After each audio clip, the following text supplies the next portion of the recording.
Welcome to the Priority Traffic Podcast. I'm Chris. And I'm Ben. Our mission is to provide our audience with practical information that can be put to work immediately in order to give yourself the tactical advantage on your everyday decisions. All right. Hello, everybody. Welcome back. It's been a couple days. Yeah, you've had a rough week. bro.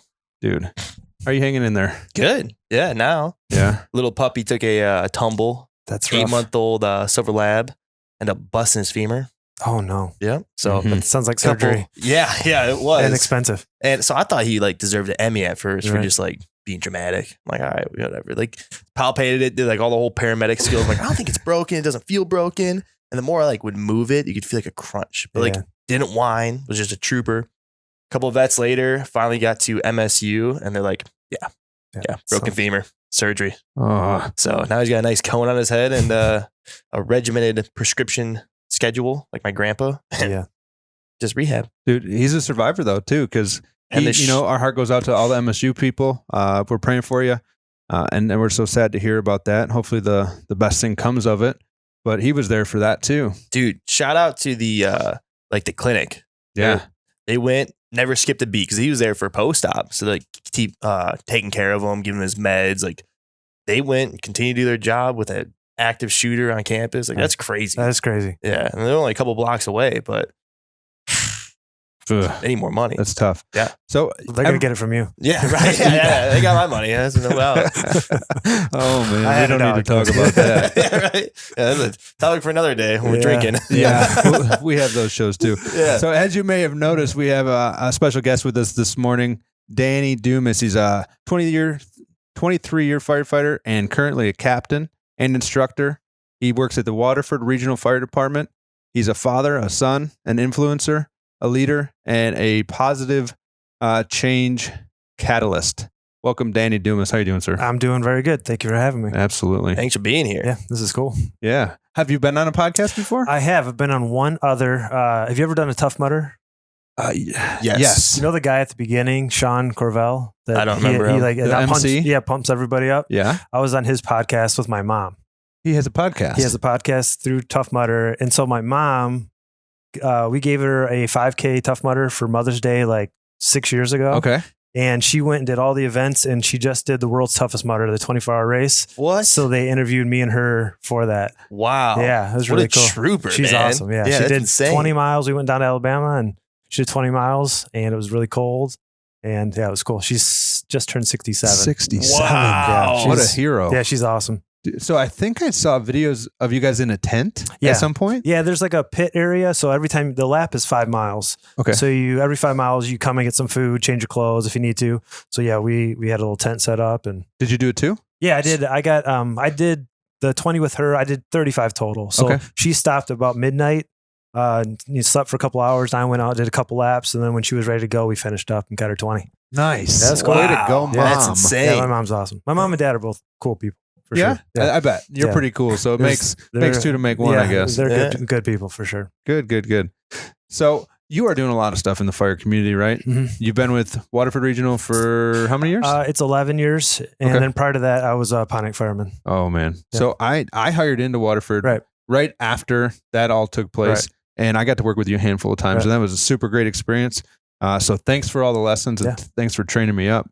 But how was the Pontiac side before, minus 10 days, you had no experience with Waterford. Right. What was that like? Because I didn't get to know that side of you guys. Pontiac is an awesome place to work. It was old school enough that there was a ton of tradition, but there was guys that were okay with trying new things. Yeah. We weren't completely stuck at, this is the way we always do it. Sure. From the time I started, we had new hose loads. We had, at the time was implementing thermal imaging cameras. Sure. That was new. They were constantly doing that. So it was very cool. They were really into tech rescue. I like guys like Ron Zalaki. I don't know if you know him. Not familiar with him, but he literally, if you look at the book for trench rescue, he wrote it. The actual NFPA book, his name's on there. He was a captain, a battalion chief by the time he retired. And I get to work with those guys. Yeah. So it was really cool. We were a busy urban department like Flint. We did everything. Yeah. And that was cool. Heck yeah. That's what I want. Signing up to be a fireman, that's what I wanted to do. Sure. Like, my mom was worried because I was only 20. Right. I hired, I'm very young. She's like, Pontiac? I'm like, yeah. She's like, well, isn't that busy and dangerous? I'm like, well, I'm like, Mom, it's always dangerous no matter what we do. Wouldn't you rather me be with a bunch of guys that have done it 1,000 times than guys that did it 5 times? Yeah. Like, if something bad happens, and it's going to happen to all of us, these guys know what they're doing. Right. I don't know if that was true or not, but it made her feel better. So, you know, you got to take care of your mom. There's some truth to that, I think. You know? I mean, makes sense. My exposure to every type of call was immediate. Like, you know, it's been awesome. Learning on the job changes when you actually get to do that. Yeah. You get to see something. Go, that didn't go good, but today we can do better. And you have those chances to, like, you know, the sets and reps of doing something that didn't work. Let's change and adapt. And I got a lot of those. It was definitely a good experience. And then going to Waterford was crazy. Oh gosh. It was a wild, like, the best way I've heard someone said, we got divorced and then tried to get married because we did not like each other. No, I know. It was a hostile takeover. Like, we didn't want that.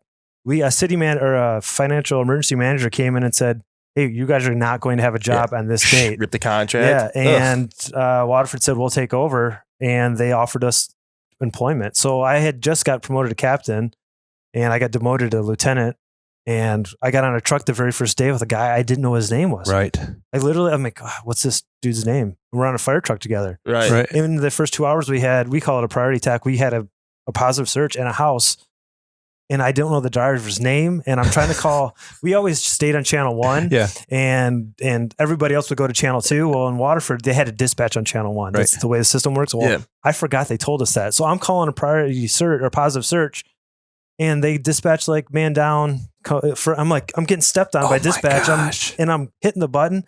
I came out so mad. Right. Me and Hector, Oh God. we pulled this guy out of the building and we're starting to do CPR and nobody knows because I couldn't get out. I was so mad. I didn't understand why anybody would be on our channel. Right. Then I realized, I messed up. But totally. Well, yeah, like for the first 10 years, we didn't change channels. Everybody else did. So, you know, there was issues and gradually we worked through those. Yeah. And the latency on that is like, it's one thing to, like, get released from fire department, have a year between hire date and then get, like, probe training. Yeah. You went from, like, working to working in a new department with new people in under how many days? And in charge. The same day. Yeah. That's what I mean. Like, on Monday, I was a Pontiac fireman. I worked a 24-hour shift. I did another 24-hour shift. Tuesday morning, I was a Waterford Regional Firefighter. So 0 latency? Yeah. Just no good. Right into it. Crazy. Yeah. There was no... Wow. I mean, we had some training together. Of course. Like, week before, hey, this is how we do this. This is... here's Bobby. You know? This is that guy's name. He's going to be your driver. All right. That's not cool, 7 man. days of on-ramp and let's go. Let's go. And it was weird. They were in our city, some of them. Yeah. And some of us were in their township, not knowing where we're going. Like, here, driving to the hospital. Me and another guy from Pontiac. Hey, I had someone... We're taking someone to the hospital. It wasn't priority. Hey, GPS me. I'm like, what? He's like, oh my gosh. I don't know where I'm at. Sure. I'm in the back with the patient. It's 2 streets. We're going to Henry Ford. I have no idea where that's at. Dude. Yeah, that was... Especially out of the middle of Waterford. Yeah. If not the west side. Yeah, that, and, you know, if you've driven through Waterford, the lakes, there's no north, south, east, and west roads. They all go every direction. Right. And there's no grid system. And the east roads go south and west. At some point, what? yeah. Holy so smokes. that was a tough experience for me. Like, I had to decide, do I want to be a Pontiac fireman or do I want to be a fireman? Oh man. You know, like, cause I was wrapped up in, like, that's still all I've ever done. I've only been a fireman and I was tied to being a Pontiac fireman. Like, I was proud of that. That got taken away and I had to decide, like, dude, is this what I want to do? Like, I don't know. Not to mention having, like, the cowboy mentality of being, like, a real busy department where you're running fires all the time. Yeah. Then kind of going and getting meshed in with another department where it might not be the exact same. Like, they still see fire, but not the amount that Pontiac like, was. I had it's never, way different, right? I had never fought an attached garage fire. In the 10, almost 11 years I was there, every garage fire I'd ever had in Pontiac was a detached, you know, there's a alley in the back. And then all of a sudden we have these big houses. Or I never fought a fire on a lake.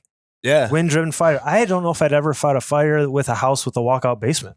Oh. All these things. Dude, yeah, I don't know if I had fought a fire in a newer construction with, like, lightweight construction. Because every house we had 100 years old. Right. Know, or at least 60.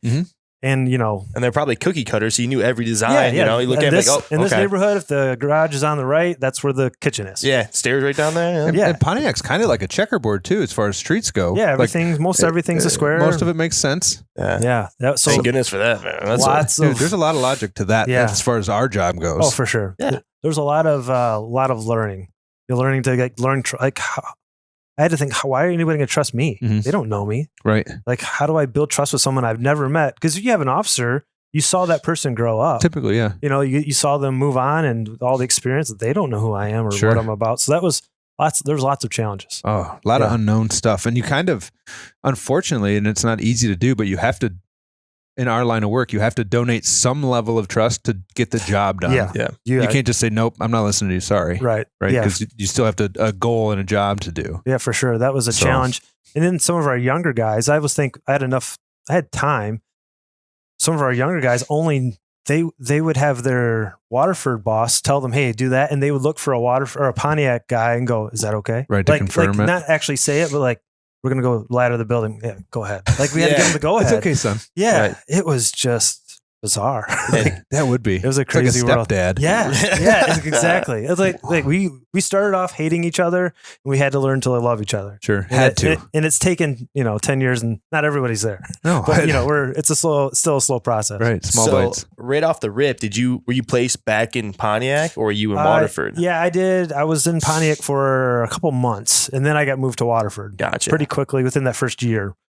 Then I got moved back to Pontiac, and then we got the Safer grant where you got hired. Yep. And right after the Safer grant, we dropped a bunch of manpower. I think we had an extra 36 guys or something that you got hired with. I think it was 39 when I got hired in. Yeah, and we did that twice. So we had this big department with 4-man engines, and it was awesome. It was awesome. And I hadn't made captain yet, but then I made captain, and I was riding in Waterford on a command vehicle with a battalion chief who was doing the same thing he was in Pontiac at the time, and we had a captain in Pontiac. So we were staffed. Yeah. And then we lost you guys, and we went back to Waterford had 2-man engines.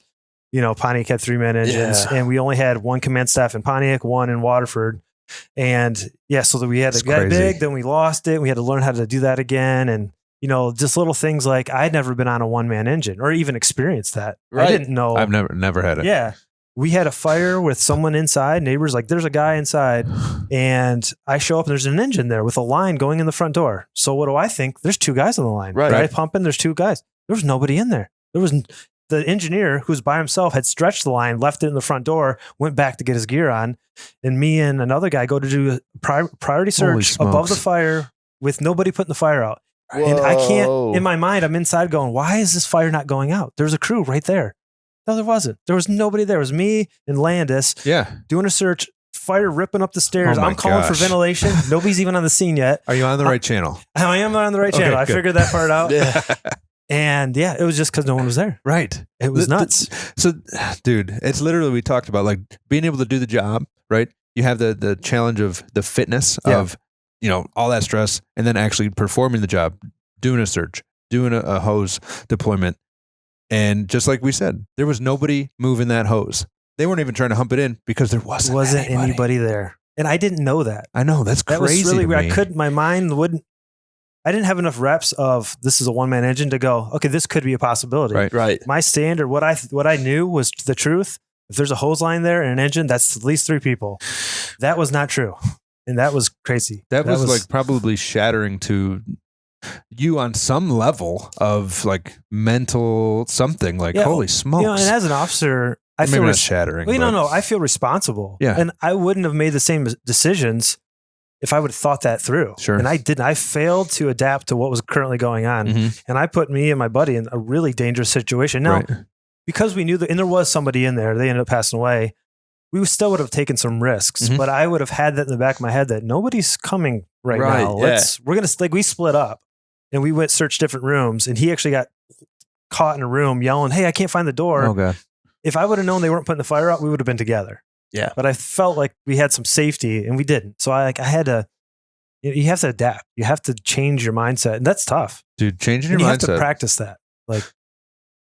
So you can't just show. And you're not to say make a bad example of you, but you can't just show up one day and work for Pontiac and then the next day work for Waterford and say mindset changed. Yeah, no. You have so many things to undo. For sure. And learn at Yeah. that point, which is crazy. Yeah. One thing I learned from that though is I think we all do this. We all have a mode of operation.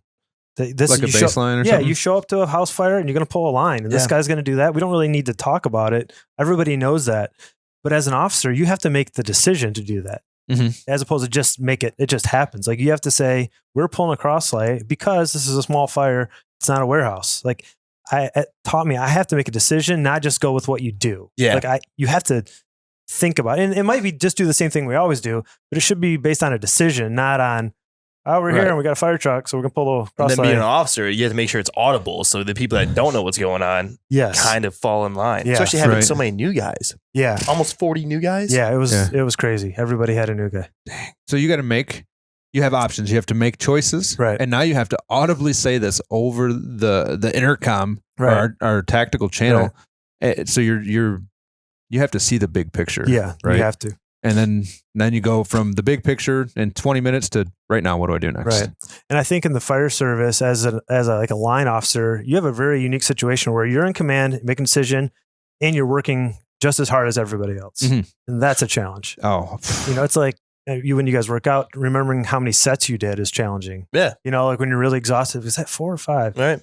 Now we're doing that, but it's, it doesn't make 2 lefts and a right. No, it was left and a right. I'm where my guys at? Where my guys at? And then you got to undo that.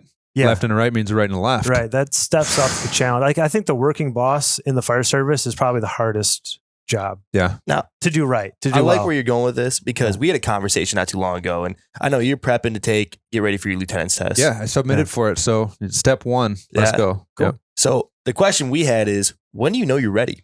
Because like I've asked that question to a lot of different guys. What's your answer? I think you can start off and you can be capable. I mean, you have the skills, you have a general understanding.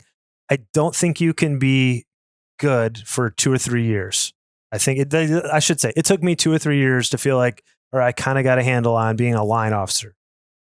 But you can accelerate the point to get to great by studying and reading and getting more experience. I don't know if everybody, you guys it's probably not, I'm probably speaking to the choir, but you have to go acquire more information.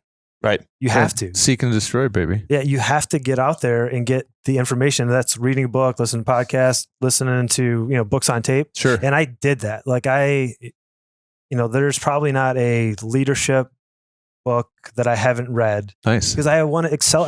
I realized that I'm making decisions that are life or death. Yeah. And it's real. And I don't think some guys get that. Like they just think, I'm going to get promoted. I won't have to, pick up the vomit patient. Right. Like that's the bonus. Or it's just their turn to get promoted. Yeah. Or they get, it's seniority based and just I'm the next guy. I'm on the list. I just didn't die yet. Peace. Right. Yeah, exactly. So I think to be great, I think you have to go out and get more class, talk to people. You has to be an active role, and then you can speed that up. But it just takes time. Yeah. And one of the good things we had in Pontiac is when you got promoted to lieutenant, you rode a rescue. And for us, that's like an ambulance, and it was a 3-man rescue. Yeah. So you weren't making life or death decisions for your guys. Usually you were making medical decisions. For your patient. Yeah. That's a good segue into leadership. And then when you made captain, you rode an engine or a truck. Gotcha. And then now you're making decisions that affect your guys' lives. Right. And that was helpful. It's a unique way to do it. Yeah. Waterford doesn't have that. Once you make an officer, you can still ride a rescue sometimes, but you're now making these command decisions, and that's challenging. So you're saying probably 2 to 3 years as a lieutenant or beforehand? I think 2 to 3 years as a lieutenant. Okay. It's hard to get, sometimes we'll have like 2 or 3 years of guys working out of class and they get to piecemeal it together where sometimes with the officer, that's helpful. But I think it takes a couple of years to just change your mindset from doing the work to getting the work done. That's a tough one, especially guys that are motivated. Like I like to work. I like to do the job. And I always felt almost bad when I started to sit back and go, I'm just going to watch you guys work. Right. But that's my job. That is literally your job. Detach and make sure everything goes perfect. Yeah. I had a couple scenarios that really helped. Did you work with Nate Hayward? Was he there? I don't think he was. He was on my truck. Okay. And I was, there was a bunch of guys working in a basement. The roof the whole house was gone. Nice. We were just trying to get the smoke out of the basement, so that we could leave and nothing would catch on fire. So they're spraying thousands of gallons of water. and I'm not working. I'm watching because there was a chimney. So I was worried about the chimney and I'm looking at it. And that's my only thing. I'm looking at this chimney. If it moves, we're all leaving. Yeah. Guys are doing their thing. And I look over and there's a 20-foot basement wall. It's a block. I see a crack go. And then so a little bit of dirt kicks out. I said, hey, Nate, slide this way. Everyone slide away from the wall. 2 minutes. Wham. The whole thing fell down. Nice. 20 feet of an 8-foot wall fell over. I'm like, all right, let's go. Yeah. We don't need to be here. But it re-emphasized the point that I don't need to be working. If I got my head down shoveling in this, I don't see that. Yeah, right. Nobody caught that. Yeah. I'm like, that's my job. Yeah. And now that I'm moved past like a line officer, I try to tell my guys that, hey, if you're doing overhaul, you're messing up. Right. At least one of you. If there's just 4 lieutenants, one of you should be standing there looking at making sure we're not going to get hurt. That is your job. And that's hard because firemen are doers. Yeah. Oh, dude, not doing something, it kills me at home. It kills me at work. Like if I'm taking like a relaxed moment and people start doing stuff, I have to stand up. I'm like, what are you doing? Yeah. Let me do stuff. Yeah, My wife is cooking dinner. I'm like, how can I help you? Right. No, just go sit down. I'm like, I can't. No, something's wrong. Yeah, no, I would say that's most of us, and that's a hard thing to do. Yeah, that is challenging to sit idle while other people work. Ooh, especially when you love it, man. Goosebumps. Like going in, like doing overhaul. Like there's like an art to it. You know what I mean? Like, is the best thing to do? No, not like plaster, lath, chicken wire. Like get that stuff. But there's a part of like overhaul. Like it's satisfying. Yeah, it's manual labor that has a goal. It's you get done. Like I'm done. We're done. We did it. We finished. I don't have to work out when I get back to the station. Yeah, exactly. For real. Did all the shrugs I could ever want to. Yeah, my shoulders smoked. Yeah. And that makes the value of that workout experience. Now you're like, wow. It makes it reality. Yeah. Damn, I've been crushing the gym this month. We just had 2 fires. I overhauled the shit out of both of them. Yeah. And I didn't even use 3/4 of a bottle. Yeah, that is whatever you notice is. Yeah. So and I don't know, like as far as like feeling it, I can always tell when guys didn't feel it when they go to the gym. There's guys that don't normally work out, will have a fire, and they're proud. And I don't want to say they failed. They didn't do as good as they normally do, and they're in the gym, and it's awesome. Yeah. Like I feel like we would have a much healthier department if we had fires every day. Yeah. Because they would know, hey, I got it right now or I don't. Right. Yeah. Which is huge. And that's the demand of the fire service knocking at your door daily. Yeah. And you answering that door saying, what's up, dude? Right. Or I'm not answering that. And I don't know about your guys' departments, but we're getting less fires. Gosh. Like it's hurting I think it's hurting morale and it's hurting training opportunity. Yeah. So now we have a handful of people 3 years into their career and they've not seen a structure fire because it hasn't been on their shift. Yes. Yeah, that's not good at all. I've worked in Pontiac, man. I was like kind of nervous. My second day on the job, we caught that July 4th fire. I forget where it was, over by Bloomfield or something, but it's fully involved house. We're putting foam on cars. I'm like going into next door houses to make sure the fire's not. I was like working second day. Right. And it just kept rolling for 2 years about. And that's how you get good. Yeah. But that's all I think that's how you get complacent when you don't have that. Like, nothing bad's ever happened when I didn't check my tank out. Right. Well, it's still a bad idea. Your tank sits for 2 months. Yeah. And like, it's. Or somebody didn't shut it all the way off. Yeah. Basically, fires are off. Awesome. And it's empty. Yeah. Yeah. And they worked with it like that all day. Oh, they had no idea. Yeah. Complacency is a rough one for that. For right. Sure. So that kills. Yeah. Man. So Pontiac was pretty cool. And you learned a lot of stuff. This might be a little personal, but how was your mental health with that drastic change? Because that's like cutting an arm off, wouldn't you say? Or something? Yeah, it's pretty serious. I lost. Like I felt the loss, like the stages of grieving, denial, anger, bargaining, all that. I went through that for many things. Like even for my wife and my family, I've got 23. I just started 23 years in January. I'd be awesome. 2 years from retiring right now. My wife lost that. Yeah. I lost that. I'm now going to work. I'm young. I'm relatively young. I'm going to be 43 next month. I'm going to probably at least work till I'm 55. Right. That's a 35-year career. Right. Now I'm in a very good spot because I'm not going into burning buildings anymore. Right. So health-wise, I should be okay.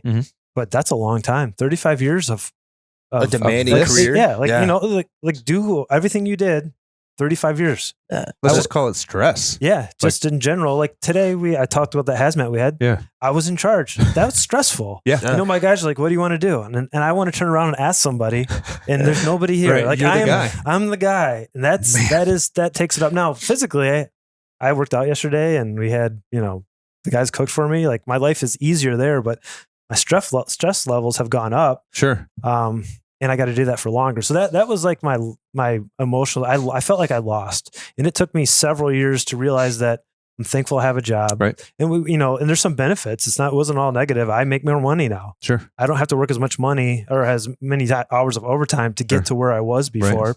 Those are all good things. And I've met some really good people. There's some really good people in Waterford. Yeah. Oh yeah. As you know. Yeah. So, you know, there was a loss was the right word. Sure. I just felt something was taken from me and I didn't want it. Right. And so there was a sense of loss and, you know, we're getting over that. Yeah. So, and dude, I worked with you guys a very short time. I worked on both sides. I was new, so I was influential.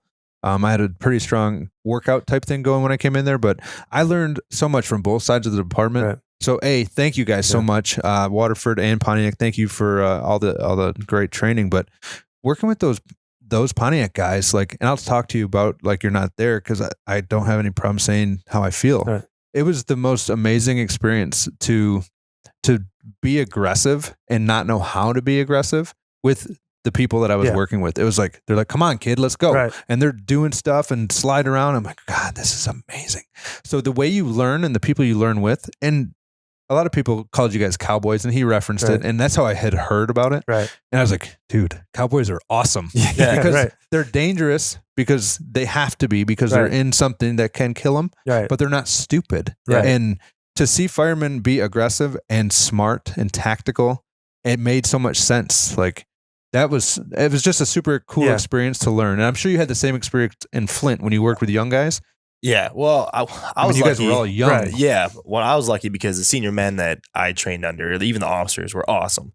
And I got in there obviously super young. I'm only 26 now, but I could just basically run into a burning building, not really keep track where I'm going, and just have somebody like pivot my shoulders, be like, this way, man. You know, like, and then you like slowly pick up the cues that they teach you. And as long as they liked holding the reins back and then watching me learn from like the mistakes I made. And it's like, pun intended, drinking from a fire hose. Yeah. You know, that's for sure. That experience right off the rip, as much as you can get from it, it's invaluable. But we always say when we hire new guys, we want to be holding you back. Right. Like as an officer, my goal is to grab the reins of all these horses that are just going as hard as they can. Whoa. Yeah. I want that. If I ever have to, come on guys, let's go that over there.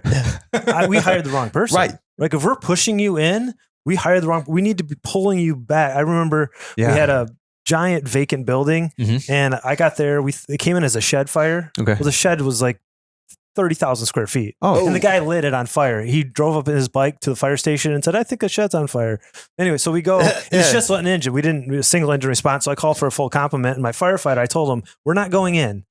So, and I did a 360. When I came back, he had his mask on. He had the hose. I'm like, we're not going in. He's like, yeah, I know. I'm like, the mask is throwing me off. Yeah, right. He's like, oh, okay. But I wanted that. I wanted guys like, and that was one of the cultural things between Pontiac and Waterford. We had some guys go into a commercial building, just get on the roof, help with the saw. The ladder fell and the guy broke his foot. Oh. It happens, right? Yes. And the incident commanders were upset. We didn't tell them to do that. I'm like, you didn't tell them to do anything. Right. They showed up on the scene. You didn't say stage over here. If you don't tell a firefighter to do something and a building on fire, they're going to do it. I'm like, you have to tell them. I'm like, it's your fault. You didn't give them an assignment. Even if the assignment was stand here, don't move out of this box. Right. You didn't do that. Yeah, but that's an assignment. Yeah, and they saw a need and they went and did it. And that's why they got hurt because they were in. And they got hurt because firefighters it's dangerous. It happens. But they didn't realize. I'm like, just so you know, all these guys are going to do that. Yeah. You have to tell them. Give them an order. Stand here, and I will come and get you. Yeah, and you didn't. Yeah. And that they had to learn. So I got something for all the wives out there. If your husband is a firefighter, like the three of us, give him an assignment. Yes. Even if it is get out of my way and sit on the couch. Yeah, we need orders. Thank you for that. Yeah. That was amazing. I had never really thought of it like that, but the desire to go solve the problem, especially like when do you learn about the thing that's a problem? When it's a freaking problem. Yeah. Right. And we have, as firemen, we have that innate sense where things are a problem, we're going to try and if water doesn't do it, we're going to throw sand on it. Sand doesn't do it, we're going to hit it with something else.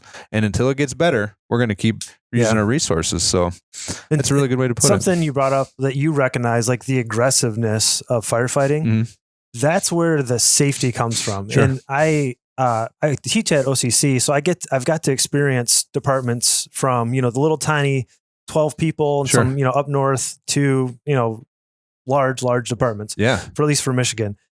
And sometimes you'll hear chiefs, and I understand why they say is we got to be safe. We got, and they say it as if it's something you can do. Like a tactic? Like a tactic of not doing something. Like safety is like not being dangerous. I'm like, that doesn't work like that. Right. No. That's inhibitory kind of. Yeah, and like if you asked a new cadet, what's your top priority? They would say my own safety. Like it gets taught in the academy. What's the most important? Whose safety is most important? Well, mine is. Yeah. Well, that's not true. Right. It's part of it. And I struggle with anytime I hear someone say this, because I was like, okay, well, fire comes in. What do? We go, well, if safety isn't our number one priority, like our safety is number one priority, what should we do? Right. Shut the doors. We'll turn off the lights. We'll get our radio. And when the police tell us the fire burned down or the house burned down, we can go look at it. Right. That's the safest thing to do. Right. But if we're going to be firemen, we're going to go into burning buildings. The only way to be safe is to be really good. Yeah. And the only way to be safe is to put the fire out as soon as we safely can. Yeah. So you got to be safe and effective. That's the only way to be safe. Yeah. Is that you have to make the scene as good as possible, as quickly as possible, and then everything goes okay. You can't passively be safe. No. It's not a thing. It doesn't exist. Exactly. So safety can't be our number one priority. It has to be part of the overall plan. Right. Yeah. My dad used to say, be careful, have a good day, be careful. It's like, or be safe. It's like, well, this job is inherently unsafe. Yeah. So when I go to work, you can say, I love you, be good. Yeah. Right. Make good decisions. Be good today. Right. Right. Don't let today be the day you're not good. Right. Yeah. Especially if you got to do something. Yeah. Take the right actions. That's safety. Yeah. Doing the right things. Yep. Make sure your gear's checked out. Make sure there's air in your tank. Mm-hmm. Those are all things you can control. Yeah. Those are all real, like, if you had a routine, that'd be a really good place to build routine is into safety checks. Like for me, I get to work 6:45. I'm putting my gear on the truck. We don't relieve people. Like in Pontiac, we used to, I miss that a lot. When I'm there and my gear's by the truck, I don't need it staged by the truck. I need it staged on the truck so I can respond like we do. So, you've got that routine. I go right to my bottle. The minute I put my gear on, the next thing I do without even thinking about it is bottle and pack, right? Check the serial number, take it apart, make sure it's full, make sure it works, says it's full and is full. Like all of those things. It leads all the way. Number? No, we got identifier tags. So we use fancy. I was gonna say, those yuppie departments. Yuppie. We don't have a lot of can read the writing on your tank. We had to put the sticker on. Okay, guys, leave me alone. They hired me. Anyway, so we use PS tracks, and now we have to identify that our bottle was legit for likely insurance purposes and investigation purposes, because there are times where these NIOSH reports, the LODD reports are saying, was the bottle checked? Right. Yeah. Well, so now, if they don't know, they need to start knowing. And if it wasn't checked, well, guess what? Your beneficiary is going to get a little less money. Gotcha. Unfortunately. Like hydrostatic checked, or no, you I'm have to put in a check form for the day. So it's your ID for the bottle. Like you click something on your 031. Gotcha. And we have an app. And you go, bottle's there, it's full, it operates. You hit the check boxes. You can pencil whip it every day, right? Yeah. Or you can check it because it's the right thing to do. And you check it and it works. And you just send it off, and anything's wrong, it goes right to our logistics guy, gets a report, it comes out, he fixes it, replaces it. That's cool. Yeah, that's a benefit, right? It's a system. Have you ever read the book, Checklist Manifesto? You should. All right. So who is the author of that book? I have no idea. Oh, but what's it called? I can find out. The Checklist Manifesto. Checklist. And go ahead and tell us about it. So a lot of it comes from aviation, right? Okay. There's a book before they take off. They flip the book open, and every single time they go flaps, and they say fuel, and you repeat what they say, and it's a clean cockpit. They don't talk about anything other than sterile cockpit. And they go through this checklist. There's no chit chat. This is important. Yes. These pilots have taken off thousands of times the same way every time. And every time They flip the page and they read it. When Captain Sully landed, what did they do? They flipped to a 2-engine failure. They went down the list. Have we tried this? Yes, yes, no, no, yes, no. They went down the list for things that are pretty straightforward, right? Yeah, yeah. It's not a dynamic situation, meaning the switches are in the same place. Right. It is dynamic. I mean, the scenario they have is always the same. Right. They're sitting in a cockpit that they fly every day. Absolutely. We don't do that for like, what channel are we going to be on? Like, check on the way there. Hey, is everyone on channel 2? Right. Yeah, we're on channel 2. Everyone full of air? Yeah. All right. Does everyone know where we're going? Does everybody think, the whole point is that you have to outsource your mind to a checklist because we're not good at that. Right. In the heat of battle, we're not good at just hitting the list. Like if you have a Mayday and you think you're just going to remember everything to do, you're going to fail. Yeah. Because have you ever been part of a Mayday? I've been part of one. Yeah. I've been part of one. I was a part of an emergency scene where there wasn't necessarily enough time to call the Mayday because we had the guy out before, but no. Yeah. So if, like for me, I've got a little board and it's got a piece of paper and it's my tactical worksheet. On the back is Mayday. And it's what like call for a second alarm or third alarm. Do this. RIT team activated. How much time? When do they get in? Are they on red air? All these things. I will not remember that when somebody that I love is in a hole.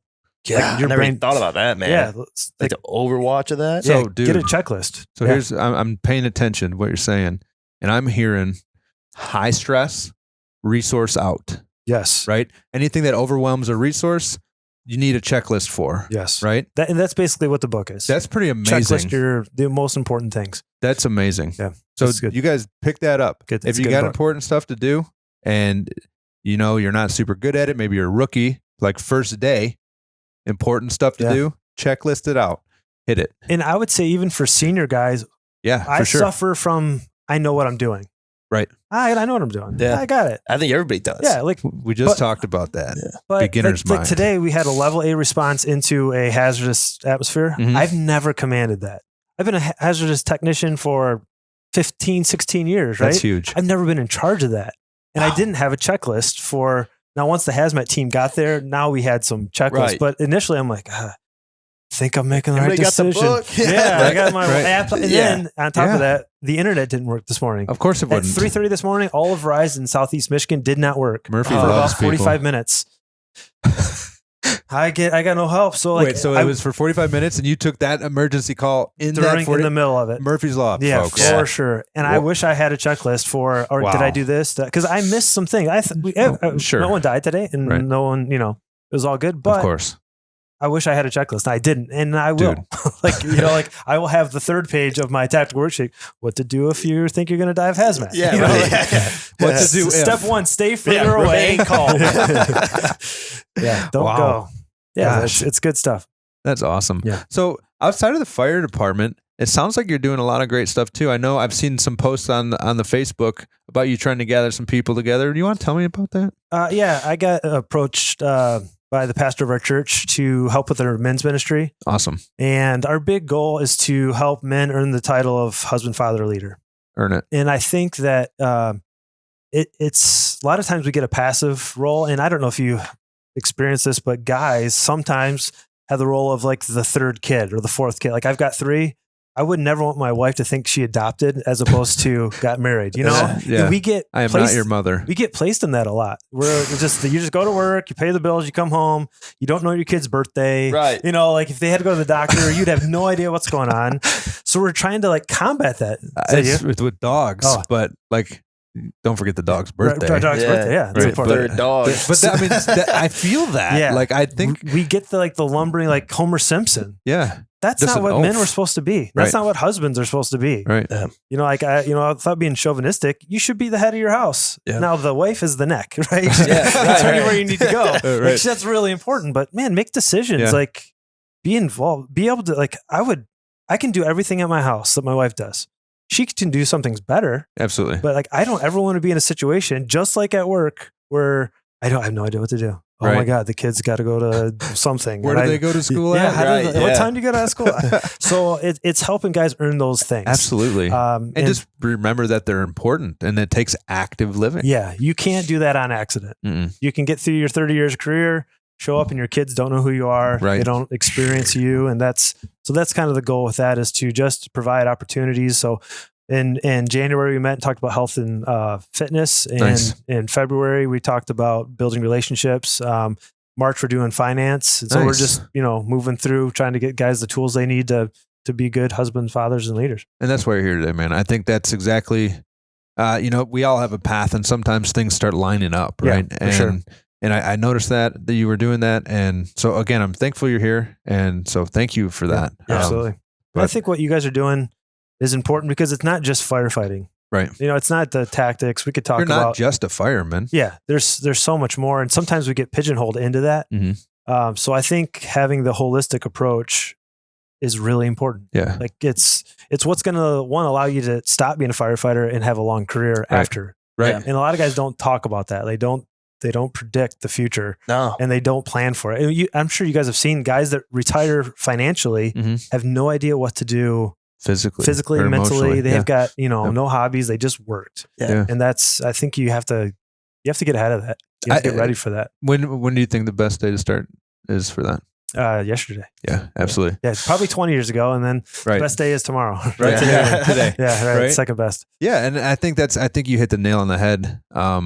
Just getting ahead of that and being aware of things and having that big vision, like we always talk about, is super important. Know that you won't be working in this environment forever. Right. Mm-hmm. You're going to break down. Your body's not going to be the same. It's just time will pass either way. Right. And planning for that today by investing in sleep, investing in diet, exercise, all the decisions we make today are going to lead to X, Y, and Z happening and being there when we think they should be. For sure. Likely they'll get there sooner if we do it with a little bit of passion. Yeah. And you can see ahead. Like that's the cool thing about this job. You can see someone at every step of your future career. Yeah. In real time. In real time. We just had, it was terrible. We just did CPR on a retired guy. Picked him up at a bar. He fell over and we just pulled the plug the other day. But I could see his life. I could see, whether he was, he smoked a lot. He drank a lot. And you witnessed it. And I saw this progression, and he died before he should have. Right. And it's an amazing opportunity to see this tragedy and go, well, what do I do now to prevent that? Like, let's not let his death be in vain, right? Let's make some decisions. Yeah. Hey, you know what? Going out for a drink every now and then is all right, but maybe not every day. Right. And we're in a tough situation because we have that opportunity to do that. So much time off. We have so much time off. And I think that is our greatest benefit. And one of our worst enemies is you can hurt yourself on your 4 days off. Yeah. Give a fireman a time off. He's going to figure out some stuff. Yeah. Physically, financially, whatever. Yeah, for sure. 100%. And a lot of that camaraderie, the stuff that we thrive off of, we're not Navy SEALs, but just for the sake of expression, going and fighting the fire, if we did that like it was combat, we're stuck in it for 6 months and you come back, us three as a fire crew, we're going to be really, really tight. Like that camaraderie. Guess how we keep that camaraderie alive when we're not in a burning building? It's around a bar under the influence of some alcohol and loud environments where we feel comfortable. We get to make rash decisions or life-threatening choices where we drive home drunk or we'll get in a fight. Yeah. And not a lot of people do that nowadays, but it still happens. Right. People are adrenaline junkies, man. Yeah. That's why most of us do this job. Yeah, exactly. You've gotten something from it. Right. Now, how do we cope with it not being all of us? 1/3 of our 3 days or however your shift goes, you're a fireman. The other 2, you have other roles to fulfill. Right. So how are you tending to those? How are you building yourself up to be that good father, that good husband? And that's just super important. So that's exactly what I'm trying to tell people here. Yeah. That's one of the things I struggled with when I was getting ready to leave Flint. It's like he had the cowboy mentality, and I realized that's a hard place to retire from. Financially, it's tough. And luckily, I had a guy tell me, he's like, "Don't let this job define who you are." Right. I was like, right now, being 20 years old, that's all I know. Yeah. Right. How do you not? Yeah. It defined you. Think of another career where someone said, you guys probably get this. Hey, this is Danny. He's a fireman. We're at a grocery store. And here's my friend. It's like, hey, it's Chris. He's a fireman. And you don't ever say, hey, this is Tom. He's an accountant. Yeah. Right. But this guy works for FedEx. Yeah, that's how I get introduced. Hey, this is so-and-so. He's a fireman. Right. That matters somehow. But that happens. That's the reality. 100%. And it gets in you. I am now a fireman longer than I wasn't.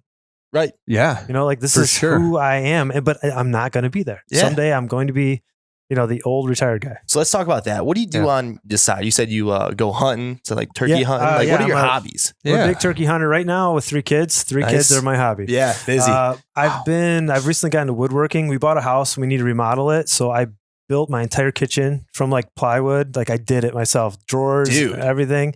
I've messed up a bunch of stuff. It took me a year and a half, but I like did it. Like, so that's, woodworking has been coming. Would your wife say it's good or? Yeah, it is good. Nice, man. That's awesome. It's mostly good. There's a few things I'm like, I messed that up. Well, you'll know it. I just went with it. Yeah. So yeah, woodworking's become, I don't know if it's a passion, but I've been doing it a lot. Almost like therapy, sure. Yeah. It's very cathartic, you know, get in there and just doing the same thing and be detailed, which is cool. I have done some extreme stuff.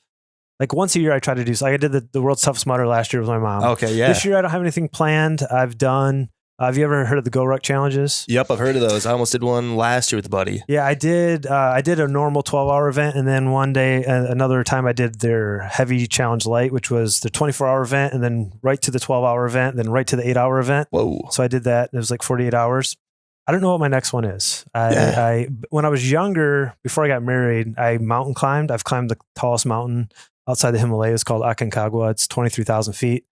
I'd like to do something like that with my kids, but not like right now. My daughter wants to climb the tallest peak in all the states. Okay. We've only done Michigan, but we're going to Maine in the summer. So she's going to do Mount Katahdin. She walked to the top of Mount Holly here. It's about that high. Check that one out. Practice. Done. Yeah. So nice. I don't know what my next thing is, but that helps me train because I don't need to be physically fit to do my job. I have to do this and think, right? Talk and think. So having things now really helps me. Like, hey, I got a race coming up in 3 months. I better not be fat slob. That helps me. So getting ready for those but family is probably 80% of what I do on my time off. It's good, man. Quick question. Yeah. You made an interesting comment and it caught me. You said you don't have to be fit to do your job. And I know your job became less physical and maybe more emotionally and mentally challenging and cognitively challenging. Would you say, because I know you're fit and I know you do that a certain level of fitness is going to help you excel cognitively against the stress that this job can bring? Like as far as a defense mechanism, athleticism, and let's just call it tactical athlete levels of performance also stave off stress? Yeah, 100%. And I guess I could clarify, to do the task of what my job is, like when I'm sitting and doing the job, physically demanding. I don't need to be physically fit. Understood. To do my job well, 100%. Okay. 100%. And like something that I've really emphasized, I know I listened to a little bit of your podcast about sleep. Yeah. I read this book, Why We Sleep. Yeah. Oh, dude, it scared me. I'm like, this is why we get cancer. Yeah. Like I've got no evidence that this is true, but I know our gear is bad for us. Yeah. And I know being in a smoky atmosphere is bad for us, but there's no way that all of us get cancer at a higher rate because of the smoke in our gear. Because most people don't have it in their gear. Shit work, buddy. It's the sleep. 24 hours for 25 years of like I got up at 3:30 this morning. Me too. Yeah. That's what's getting us. And like when I see didn't go back to sleep either. Yeah, when I see Chiefs spending 30 grand on a clean cab, but won't spend 10 grand on a gym. Or curtains, or heart smart lights that wake us up. Like, man, we're messing up. And that's the first thing when you said like my career got extended 12 years. It's like you're not in there fighting the fires like you were, but you're still waking up to those tones, man. And every time. Those tones are something else. Like they may be low risk, but they're super, super, super high frequency, right? And you're just all the time. So I've emphasized sleep. Like if I try to get 8 hours, whatever. So at home, it's 10 o'clock. I'm in bed if I got to wake up at 6. Yeah. It's just, and at work, I can wake up a little bit later, 10:30, and I have a routine. I try to stop the electronics an hour before I go to bed. Okay. Did you ever listen to the Huberman Labs podcast? Maybe once or twice. Yeah. We're fanboys. Yeah. No, I am too. So like I try to, I think what he says is right. Yeah. His protocols are pretty solid. Yeah. So we try to share his stuff. We believe in what he says. Yeah. We've experimented on many levels with all of his information, his deep rest protocols. Mm-hmm. So we are believers in the Huberman And I think the reason why I bought in is because he's never like, this is what you have to do. Right. He's like, this is a benefit. If you get up and look at the sun for 5 minutes before, this is what should happen. And the science would say this. Mm-hmm. And I've tried it and it works. And that's why in Michigan in the wintertime, we're all messed up because you can't do it. Right. Because it's either 2 degrees outside or the sun never comes up. Yeah, Bro, exactly. That's real. Yeah. I think it's before 10 o'clock. And hopefully when that sun is yellowish, yellow blue, I think he calls it. So they just go for a 20-minute jog, and as long as it's in your eyes, or if it's cloudy, just point your face at the sun. And I've even gone turn the heat up in the car and roll my window down so it hits me on the way home, dude. Yeah, and it does help. It's amazing. So a lot of guys ask me, hey, what if I wear my glasses? Or can I do it through a window? Unfortunately, the way that the sun penetrates our eyes is naturally ruined anytime it goes through a glass. Yeah, right. It's not as good. Right. Yeah. So get outside, 20 minutes before 10, blue, yellow sunlight, go for a jog, go for a walk, ride your bike, get that sun. That's going to actually set you up to sleep better the next day. Dropping read nuggets. that book while we sleep. You'll make you want to sleep. All right. So Why We Sleep, guys. I will put the show notes to have both of those books, Checklist, Manifesto, and Why We Sleep, available to you guys in the show notes. Check it out. Yeah, one of the cool things I saw on Huberman, that I kind of adapted to was he was talking about adenosine when you wake up and how first thing you do, crush a coffee, feel wired, feel good, but right around 11 o'clock, start crashing. Mm-hmm. It's if you don't burn off the initial adenosine you still have running through your system before you get caffeine, that's why you get that crash. So now I put off my morning coffee or morning Red Bull or whatever the caffeine is a couple hours, and it does make a huge difference.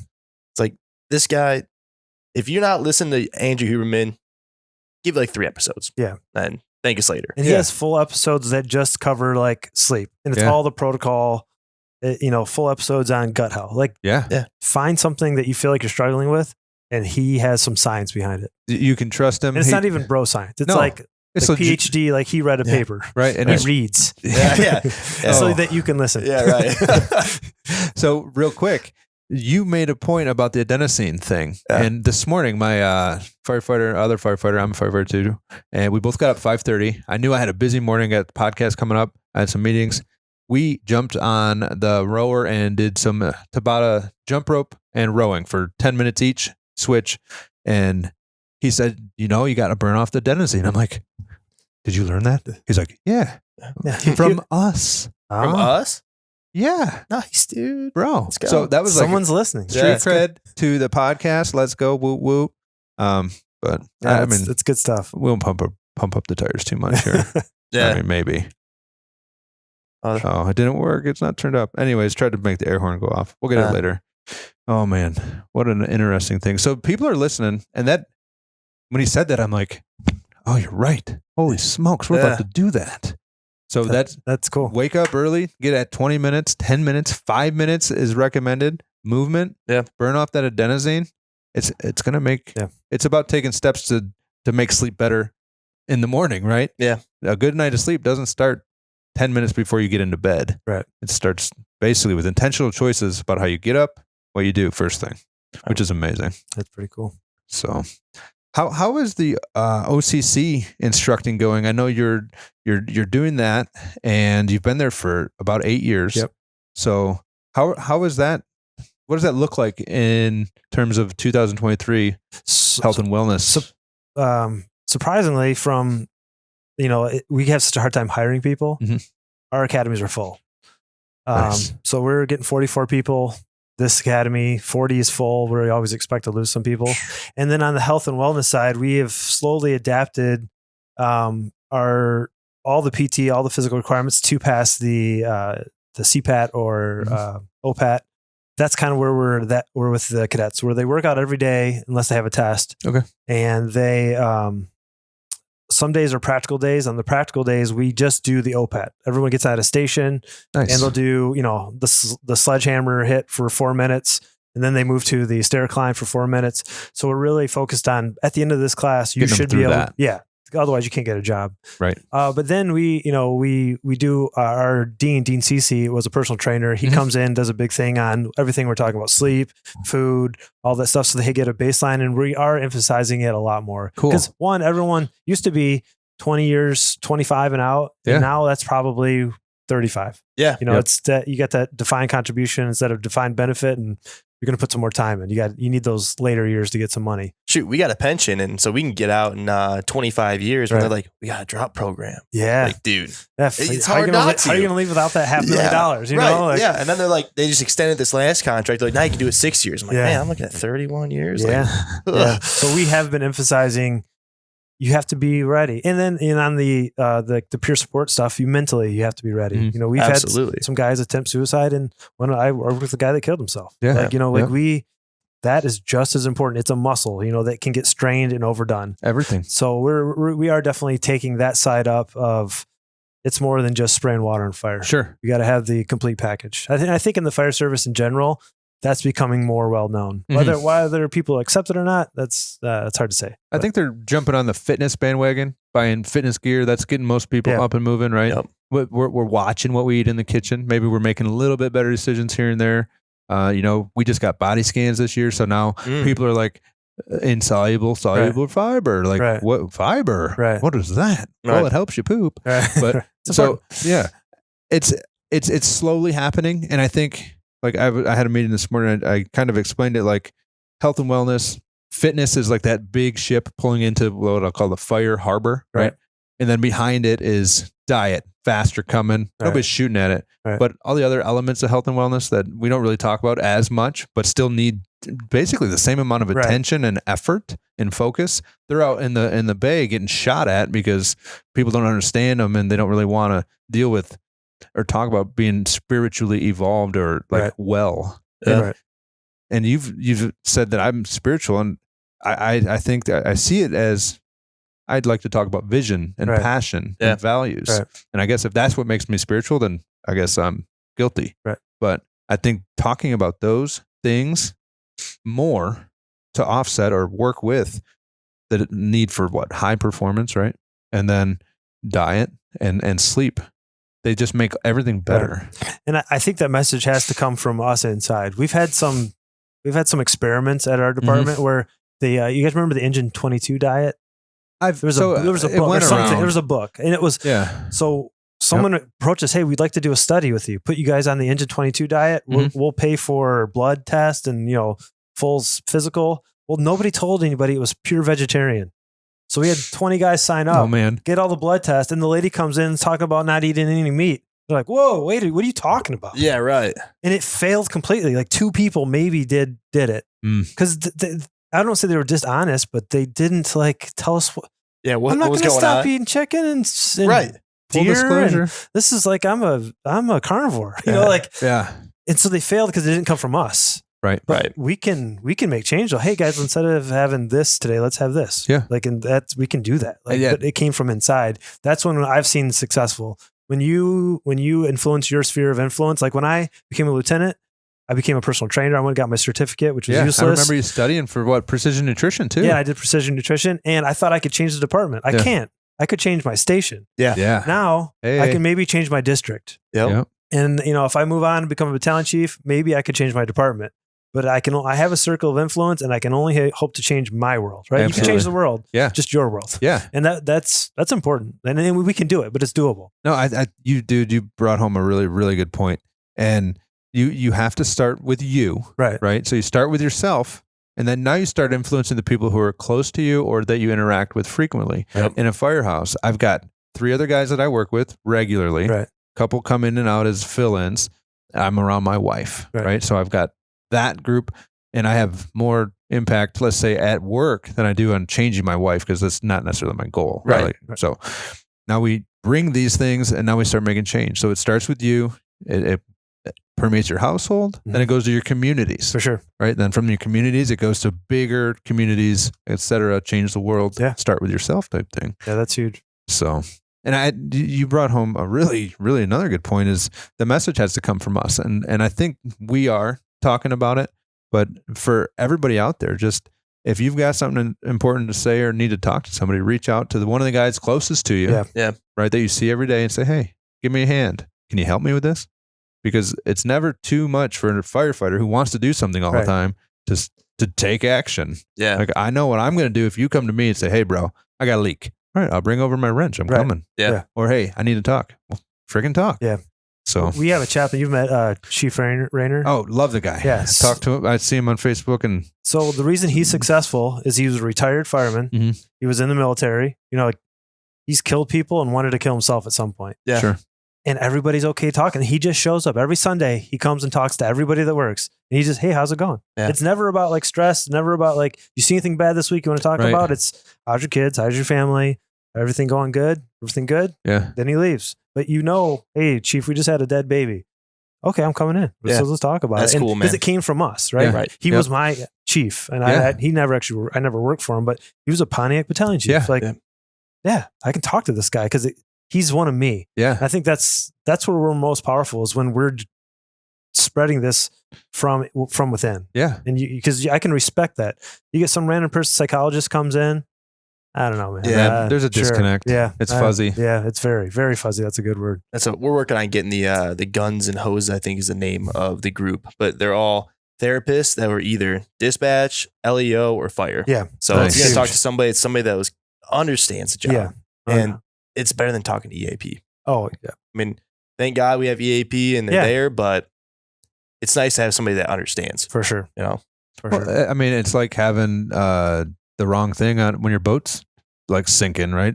EAP is nice. It's a fishing net. Yeah. It helps you. Yeah. But I need a life jacket. Yeah, it's like the difference between going to your doctor or your surgeon because you blew a disc out. Right. You need the surgeon. Yeah. Right. Because he can fix it. Yeah. The doctor can get you where you need to go, maybe prescribe your meds for follow-up care, but you need to know someone who's knows that problem. Yeah. I think. I think you're right. Yeah. I think you hit the nail on the head with that one, man. That's important. Dude, there's been so many knowledge bombs dropped on this conversation today. It's been amazing. So a lot. I'm just saying that, putting it out there. Ready? So, oh yeah. We got the button. Yeah, the button works. Got it. Found it. Yeah, only an hour into this episode, we got it down. So we had to hit that button all day. It's about timing. Yeah, there you go. That's really what it's all about. Keep the people on their toes. So what time do you wake up? For work, I usually wake up at 6. What about normal? 7. 7:30. Sometimes I would say as a grown up, I have not yet to develop a consistent time to wake up. Like I've got friends like I wake up at 7:02 every single day. I think because of my work schedule, I don't have like if it's a Saturday, I didn't have to go anywhere. I sleep till I wake up, and that's never a consistent time. Sure. So I don't have that. I've never developed. But for work at 6, when I'm coming home from work, it's usually like 6:45 because we get up at 7 to get relieved at 7. Or our shift ends at 8, but most guys are there at 7. Nice. Yeah. I've dialed into 3 routines. Got my work, stay home, right? Or work to go home, right? My home to stay home, and then my home to go to work. And anywhere between 5 to 6, I'm up every day, right? At work or at home. Right. Typically 6, can't sleep in much longer than that. Go to bed at work between 9 and 10. Right. If I'm lucky, 8:30. If she's willing upstairs to go to bed at 8:30, I'm like, let's go. Or I'm going to sleep on the couch. Right. So whatever works. About an hour between is ideal. Gotcha. So what about you? Man, I got a puppy. It's a lot like having 3 kids. Yeah, so I'm kind of all over the board, but I'm trying to dial in my sleep, shooting more for. I used to be good with like 5 hours, just because like stay up, whatever, talk to friends, hang out with friends, have late dinners. You're young. Now I'm shooting more for like the 6 to 7 hours. Nice. And I know 8's optimal, but I'm pretty good on 7. I'd like to get 8, and right now get up all the time at 6 for the dog, because that's when he's up and ready to eat. Mm-hmm. And when I get up for work, it's like 4:15. Work starts at 7. Yeah, a little bit of a hike. Yeah. So it's not that bad though. 10 days a month, you know how it is. I do. Well, you drove past my neighbor's house. You know who he is? It's Chestnut. Yeah. He lives up here? Yeah. Legacy man. I didn't know that. He's one of my Not my direct neighbor, but one more. He's one of the guys I want to be like. You know, like his attitude and like he's a good dude. I never tell it to his face because he give him too much satisfaction. He's a really good guy. He is. I worked with him a lot at the academy. He's the one that hired me, and he's got his head on right, and I think he did his career right. And I could be like, it's funny. I was working, and somebody from another department walked by, and said, because he always goes to Florida for the winter. He goes, "Hey, how's your old man doing?" And in my head, I'm like, "How's this guy know my dad?" But I'm like, "He's okay." Yeah, right. And as he left, I'm like, I'm not Eric Chestnut. Ken's not my dad. He's like, "Oh, I just saw the hair." I'm like, "Yeah, Eric's not here, but yeah, Ken's doing fine. He's in Florida." Last I talked to him, dad, Yeah, it was funny. I'm like, "How does this guy know my dad?" Yeah, so that's a well-known name over at OCC. Yeah, Ken Chestnut is the original. They call him the Godfather. Yeah. I trained under him. Yep. So I had the presence. Yeah, he's a quality individual. Absolutely. Something else, man. Like coming from being a young, arrogant kid in Flint and going to Southfield, and it's like it was a little bit of a learning curve, and it's hard to go into trainings and like really like trust a word of somebody where you're like, I don't know how much experience they have. Yeah. When the old Chestnut came in and talked about we did RIT training, right, and you were there. Yeah. Him teaching everything, just how he laid it out. I'm like, this guy's got my attention. Yeah. And it's just different. I don't know what he did, but it's just. Well, he didn't assume that you didn't know. And he was just, what I think the best thing that Ken does is he doesn't assume everybody in the class is an idiot. But he also doesn't, he just presents it like might be the best opportunity, but not, I know for sure. Yeah. Like, so you're willing to go, hey, he's learning it like we are. Like, it's not a solid, this is how you have to do something. These are all the options. We're going to give you some tools. Yeah. I think that's what he does best. He's not giving you the gospel truth. Like, you have to do something this way. He's like, pros and cons, everything. You know, wear your gloves to mask up. It's faster. Don't wear them. Maybe you get a seal. Like, although he'll want you to wear his gloves. Yeah, That's his you're going to wear your gloves for everything when this comes to Ken. But yeah, it's just, I think he does a good job of letting you know that these are just like everything's fluid. Like pros and cons, make good decisions. Yeah. I talked to Eric, younger Chestnut, right after. And I was like, I don't know what he did. Like, I'm trying to figure it out, but he got my attention right off the rip. Yeah. And do it for 30 years. That helps. Yeah, too. right. Yeah, I'm sure. I was like a young, dumb kid trying to learn a little bit, and he got my attention. He was awesome. He's excellent for sure. He absolutely is. Well, thank you, Mr. Chestnut. Yeah. And both for of hiring the me. Chestnuts. Yes. First and second lieutenant. Oh, man. Well, anything you want to promote or talk about? Anything specific? We got time, man. I don't have anything personally going on big, but I would just encourage as the firefighters out there to take the things that we're saying and use it. Like, I want everybody to leave better than they got there. And that's hard to do because like I've been to the emergency room 4 times. Right. At some point, something's going to happen to you. As far as like spiritual fitness, make sure you're ready to go. We don't know what's going to happen. This is a dangerous job. Make sure your family knows they love you. Friends know that you love them, and be spiritually fit to, do what you got to do. And then life's good. If you're ready to get what life gives you, you'll be doing all right. Yeah. So, dude, that was heavy, but he's right. Be fit. Be like, have contemplated your death. Right. And I know that's heavy. You're going to die. Right. Yeah. No ifs, or buts. This is a, because hopefully not today. Right. Yeah, hopefully not today. Inevitabilities. But that's going to happen, and make peace with that. Yeah. Make sure your kids know you love them. Make sure your wife knows you love her. Or your boyfriend, your girlfriend, whatever it is you're in love with. Make sure love that on it. Dog. Yeah, make sure your dog knows you love him. Again, we'll carry him outside. He knows now. He knows now. So I got one question, man. You're an instructor. You're very influential in your department at OCC.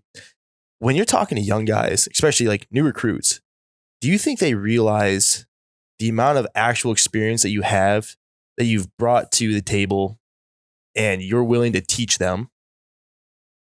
I don't know. I do always try to be humble when I'm coming to new guys and let them know that I'm figuring stuff out. And I think that helps.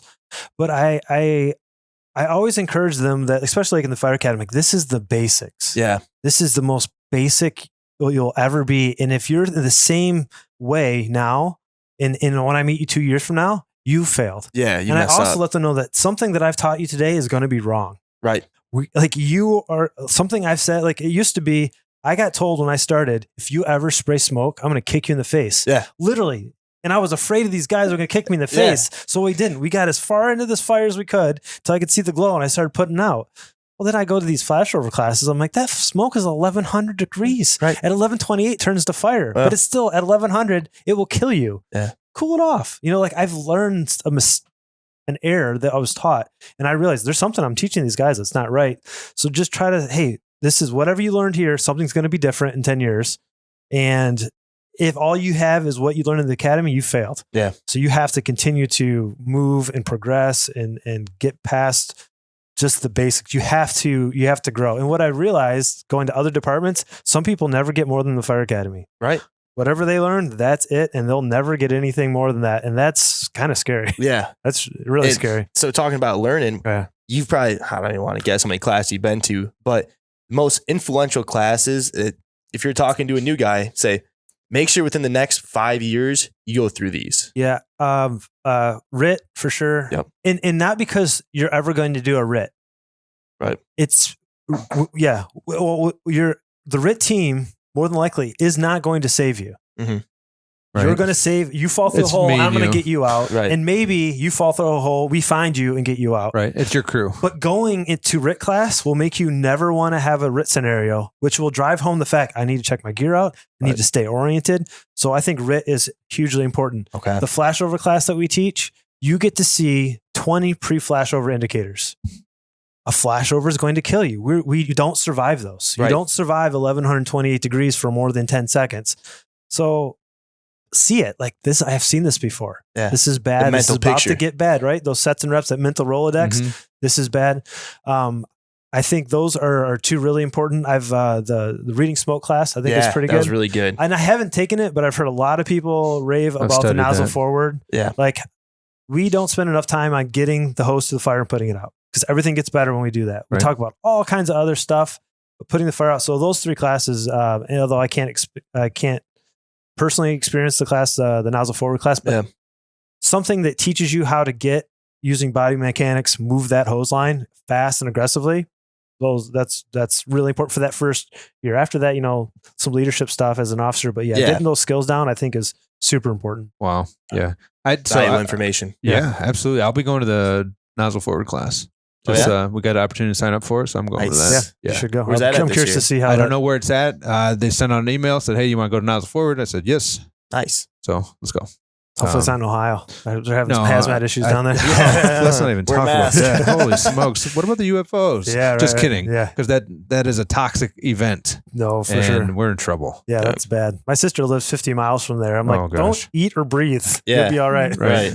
Hold your breath. How long? Yeah. A couple weeks. At least. Yeah. Move to Michigan. Everything's better. Right. Sorry, Ohio fans. Yeah, we got some trees. Help clear it out. Yeah, we can buff it out. Yeah. Don't worry. Oh, man. Well, I just want to say thanks for coming on today. I think we've had a pretty awesome conversation.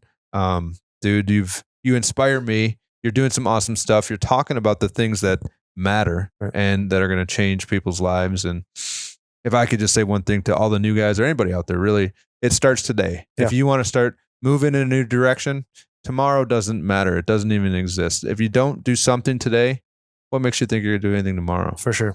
Right? Yeah, for sure. This has been Danny Dumas. Thank you so much for coming on. I'm Chris. I'm Ben. And together we are the Priority Traffic Podcast.